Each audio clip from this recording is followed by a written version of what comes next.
The first blood ever spilled on earth was not a war between nations, but between brothers. A quiet field, the sun sinking low. Two shadows stretch across the soil, one still, one trembling. Cain's hands shake. Abel's offering still burns faintly in the distance, a soft column of smoke rising toward heaven. And in that moment, the world changes forever. This is not just a story of violence. It's a story of worship gone wrong. Both men came to honor God, yet only one left in peace. Why? What could turn devotion into destruction? Before the first sword was forged, envy drew blood. Before kingdoms clashed, pride built its first altar. Cain wanted what Abel had, not his flock, but his favor. The need to be seen, to be accepted, to be enough. And that same hunger still burns in every human heart today. In this story, we'll uncover why God accepted Abel's offering, but rejected Cain's, how jealousy still poisons faith, and what God's response reveals about mercy even after failure. Because the story of Cain and Abel isn't just ancient tragedy, it's a mirror reflecting the quiet battles we all fight between flesh and faith. It began at the altar, but ended in the heart. Morning light broke over the horizon, washing the earth in gold. The brothers rose early, each walking a separate path. Cain turned his hands through the soil, rich, dark, familiar. He had built his life from it. Every harvest, every fruit, every stalk of grain felt like proof of his effort. Abel, on the other hand, moved quietly among the flocks. The sound of sheep surrounded him like a soft hymn. His work was not in control, but in care. He watched, waited, trusted that life itself came from God's hand. Both brothers brought offerings that day. Cain gathered the fruit of his fields, bright and abundant. Abel carried the firstborn of his flock, its lifeblood warm, sacred, costly. Two gifts, two hearts, two ways of worship. When the smoke rose from Abel's altar, it rose straight and steady, accepted. Cain's offering lingered heavy in the air, then fell. Heaven was silent. The silence was worse than rejection. It was absence. Cain's pride cracked. He had given from his labor, not his faith. His offering was honest, but not surrendered. He wanted to honor God, yet still be in control of the result. Abel's gift, in contrast, was a confession of dependence, a quiet, "I can't save myself." In that moment, something shifted. The altar that once symbolized worship became a mirror of the heart, and what Cain saw was unbearable. This story is not about one man being better than another. It's about motive. Abel gave in faith. Cain gave for recognition. When faith becomes a means to earn love, worship turns into performance. That same tension lives in us today. We compare our devotion, our success, our blessings. We ask silently, why them and not me? We measure spirituality by visible results, forgetting that God looks not at the gift, but at the giver. Cain's silence grew heavier with every heartbeat. His jaw clenched, his eyes narrowed. Abel smiled faintly, unaware of the storm forming beside him. And as Cain stared at the ashes of his offering, resentment was born. Not in a single moment of rage, but in the slow ache of feeling unseen. Faith turned to frustration. Gratitude faded into jealousy. Love became rivalry. And when the altar becomes a stage, worship dies. In Cain's story, the soil that once brought life now bore the seeds of something darker. A quiet warning whispers through time. When we measure our worth by what we produce, rather than whom we trust, our offerings lose their fragrance. The altar is not where God measures effort. It's where he tests the heart. And where faith turns into performance, love begins to die. Before sin conquered Cain, God knocked on his door. The field was quiet that morning, but Cain's heart was not. His fists were still stained with soil, the kind that once felt like life, but now only reminded him of loss. His offering had failed, his pride was wounded, and silence had grown into something darker. Then came the voice, not thunder, not judgment, just a question, soft, steady, and searching. Why are you angry? Why has your face fallen? There was no accusation, only invitation. If you do what is right, will you not be accepted? But if you do not, sin is crouching at your door. It desires you, but you must rule over it. Sin. The word hung in the air like smoke. It wasn't abstract, it was alive, waiting, watching, like a predator crouched low in the shadows, waiting for Cain's weakest moment. And God in mercy had warned him before the fall came. But Cain said nothing, no repentance, no prayer, no cry for help, only silence. The same silence that first cracked between him and God now deepened into something irreversible. Sin doesn't need noise, it thrives in quiet neglect. Cain's jealousy hardened into decision. The warning became an echo swallowed by pride. We still live this story. We scroll through someone else's success and whisper, "Why not me?" We compare gifts, talents, blessings, and sin crouches at our own doors. It waits for the moment when gratitude fades and bitterness feels justified. Have you ever felt unseen while others were celebrated? Have you ever felt like your offering, your effort, your devotion didn't matter? That's where sin waits, not in rebellion, but in resentment. Cain looked toward Abel that afternoon.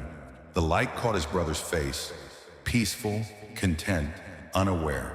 The same peace that once comforted Cain now burned in him like insult. "Let's go out to the field," Cain said. A short walk, a long silence. Two brothers walking side by side, but miles apart in spirit. No thunder rolled, no storm warned, only wind through the grass and the sound of footsteps before history's first cry. And when it happened, the earth itself seemed to shudder. A body fell, a voice was silenced, and the ground drank what heaven mourned. This was not a rage outburst. It was worship corrupted. Faith turned to jealousy, devotion twisted into destruction. Sin had waited at the door, and Cain opened it. The warning was never about punishment, it was about protection. God had not wanted to stop Cain's freedom, only his fall. But when we stop listening to God's whisper, the noise of our pride becomes the only voice left. And in that silence, every heart faces the same question, still echoing through time. Will you master sin, or will it master you? Even when justice fell, mercy followed. The field was still, only the wind moved. Cain stood over what he had done, the soil now stained with his brother's blood, the same ground he had once called home. For a moment, the silence felt eternal. Then came the voice that had spoken the world into being. "Where is your brother Abel?" The question wasn't for information, it was for the heart. But Cain's answer was a defense, not a confession. "I don't know. Am I my brother's keeper?" The first murder gave birth to the first excuse. It wasn't just deflection, it was detachment. Cain refused not only responsibility for his brother's death, but for his brother's life. And that single question, "Am I my brother's keeper?" still echoes across humanity's conscience. We ask it every time we turn away from someone in need, every time we justify indifference, every time we pretend that another's pain is none of our concern. God's reply wasn't rage, it was grief. "Your brother's blood cries out to me from the ground." The soil that once received seed for harvest now received blood for justice. The ground that had blessed Cain's labor would now resist him. When you work the ground, it will no longer yield for you. You will be a restless wanderer, on the earth justice had fallen. But even then, mercy followed. Cain trembled. "My punishment is too great to bear," he said. "Whoever finds me will kill me." And in that plea, God's mercy spoke again. "Not so. Anyone who kills Cain will suffer vengeance 7 times over."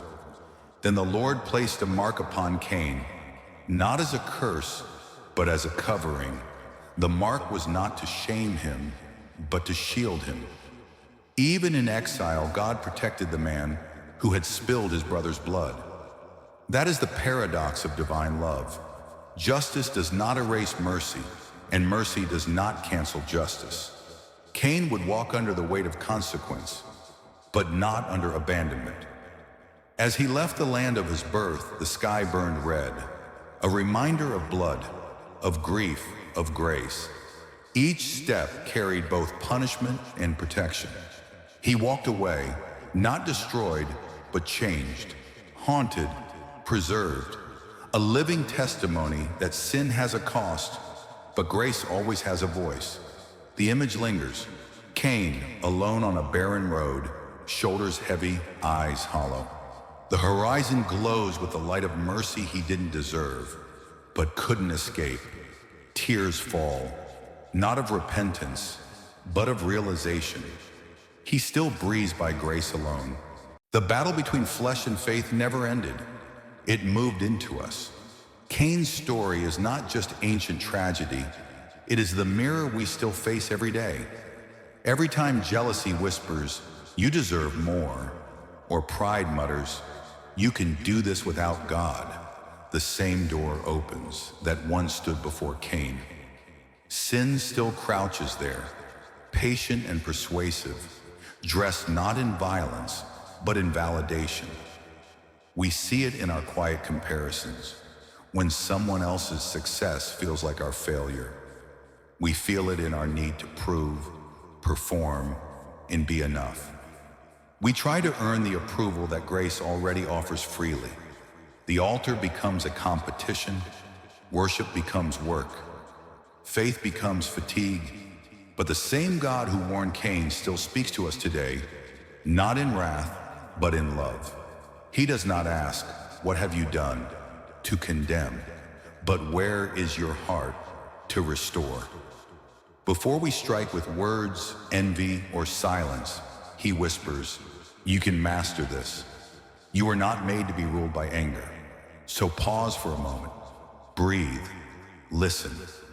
Ask yourself, what offering do I bring? Is it obedience born of trust or pride shaped by fear?